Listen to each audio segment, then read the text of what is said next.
Monsieur le Président, Monsieur le Vice-président, je rejoindrai pour une part l'analyse de mes collègues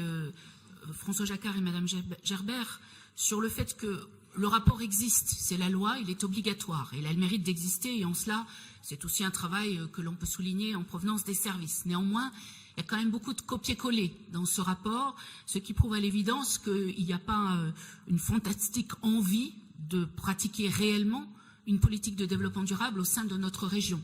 Et c'est dommage, d'autres intervenants l'ont rappelé, on est à un moment d'urgence climatique, faisons vite, ça chauffe, visiblement ça chauffe. Alors, prendre le train, c'est bien, mais faire en sorte que ceux qui en ont le plus besoin, qui n'ont pas de voiture et qui n'ont pas d'argent pour s'acheter une voiture, puissent le prendre à un tarif préférentiel, un tarif solidaire, eh bien c'est mieux.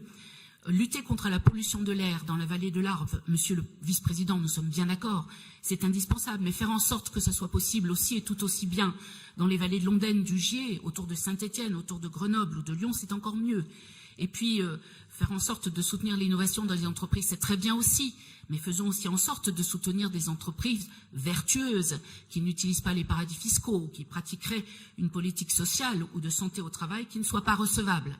Et puis, soutenir les territoires à énergie positive ou de croissance verte, c'est bien. Mais à ce moment-là, il faut peut-être aussi donner des moyens d'action suffisants aux parcs naturels régionaux. Et aussi, pourquoi pas, soutenir le parc naturel régional du Haut-Allier, qui a disparu en route, ainsi que celui de la Dombe, dont nous en avons absolument besoin comme territoire de développement. Vous voyez, Monsieur le Président, Monsieur le Vice-président, mes chers collègues, il y a là une marge de progrès importante, intéressante, qui relève de la responsabilité de la première région industrielle de France, qui doit maintenir son développement et ses emplois, qui doit former les plombiers du futur, et pas seulement en apprentissage, mais aussi au niveau de l'ensemble des demandeurs d'emploi,